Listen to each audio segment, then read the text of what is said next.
തുടർന്ന് കഴിഞ്ഞ ഒരു പതിറ്റാണ്ടുകാലമായി ദുരിതത്തിലായിരിക്കുകയാണ് മുട്ടുകാട് നിവാസികൾ. ബൈസൺ വാലി പോസ്റ്റ് ഓഫീസ് പടി സൊസൈറ്റി മേട് റോഡാണ് 2 കിലോമീറ്ററോളം ദൂരം പൂർണ്ണമായും തകർന്നിരിക്കുന്നത്.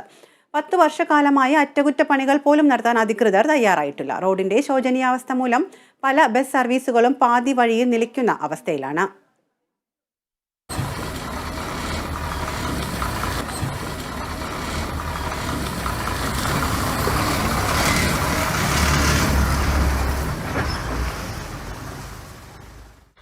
ബൈസൺ വാലി ഗ്രാമപഞ്ചായത്തിനെയും ചിന്നക്കനാൽ ഗ്രാമപഞ്ചായത്തിനെയും തമ്മിൽ ബന്ധിപ്പിക്കുന്ന പ്രധാന റോഡുകളിലൊന്നാണ് പോസ്റ്റ് ഓഫീസ് പടി. സൊസൈറ്റി മേട് road, Kunchithanni, Gajanappara, NR city, Kattakada പൊതുമരാമത്ത് റോഡുകളുടെ ഇടയിലാണ് 2 കിലോമീറ്റർ ദൂരം വരുന്ന ഈ പഞ്ചായത്ത് റോഡ്. ഗ്യാപ്പ് റോഡിൽ ഗതാഗത തടസ്സമുണ്ടാകുമ്പോൾ സമാന്തരപാതയായി ഉപയോഗിക്കുന്ന റോഡ് കൂടിയാണിത്. അടിമാലിയിൽ നിന്നും ചിന്നക്കനാൽ, സൂര്യനെല്ലി തുടങ്ങിയ വിനോദസഞ്ചാര മേഖലയിലേക്ക് എളുപ്പത്തിൽ എത്തിച്ചേരുവാൻ സാധിക്കുന്ന റോഡാണിത്. എന്നാൽ കഴിഞ്ഞ 10 വർഷക്കാലമായി അറ്റകുറ്റപ്പണികൾ പോലും നടത്താത്ത അവസ്ഥയിലാണ് ഈ റോഡ്. ഞങ്ങൾ ഈ റോഡിൽ നടക്കുന്നത് ശരിക്കും ഞങ്ങളുടെ ഈ റോഡ് ശരിക്കും ഇത്ര വർഷങ്ങളായിട്ട് കിടക്കുന്നത്, 1 വർഷമല്ല, 10 വർഷമല്ല, 50 വർഷം മുമ്പുള്ള റോഡാണ്.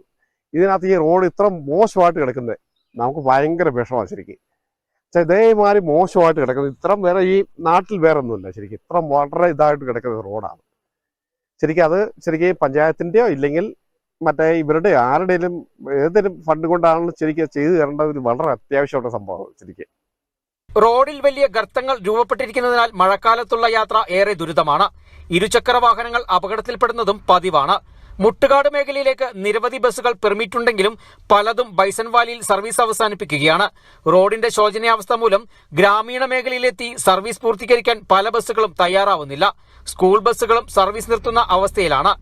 ആശുപത്രി ആവശ്യങ്ങൾക്കാണ് ഏറെ ബുദ്ധിമുട്ട് അനുഭവിക്കുന്നതെന്നും പ്രദേശവാസികൾ പറയുന്നു. ഇവിടെ ഏറ്റവും വലിയ ദുരവസ്ഥ എന്ന് പറഞ്ഞാൽ റോഡില്ല. ഒരു 10-15 ബസ് ഇതിലേ പോകുന്നുണ്ട്. 3/4 സ്കൂൾ ബസ്സാണ്. ഇവിടുന്ന് വെളുപ്പിന് 4 മണിക്ക് കോട്ടയം വേണ്ടി നേർക്ക് പോകുന്നുണ്ട്. എല്ലാവരും ഇത് കാണുമ്പോൾ അയലൊക്കത്തുള്ളവർ ഈ താഴെ സൈഡിൽ കൂടെ കിടക്കുന്നതെല്ലാം പേടിച്ചാൽ വീട്ടിൽ പോയിരിക്കുന്നു. ഈ വഴിയൊന്നും നന്നാക്കി കിട്ടിയാൽ മാത്രം മതിയാണ്. പക്ഷെ അത് കിട്ടുന്നില്ല. പഞ്ചായത്ത് 10 ലക്ഷം രൂപ അനുവദിച്ചിട്ടിട്ടുണ്ട്. സർക്കാർ പൈസ കൊടുക്കുന്നില്ലെന്നാണ് മെമ്പറോട് ചോദിക്കുമ്പോൾ പറഞ്ഞത്. അനുവദിച്ചിട്ടേക്കുന്നത് അവർ കൊടുക്കുന്നില്ല. പിന്നെ എന്നാ ചെയ്യാൻ പറ്റും? റോഡ് ഗതാഗത യോഗ്യമാക്കുന്നതിനായി ഗ്രാമപഞ്ചായത്ത് 20 ലക്ഷം രൂപ അനുവദിച്ചെങ്കിലും ഭരണാനുമതി ലഭിക്കാത്തതാണ് പ്രതിസന്ധിക്ക് കാരണം. Bineesh Antony, Kerala vision news, Idukki.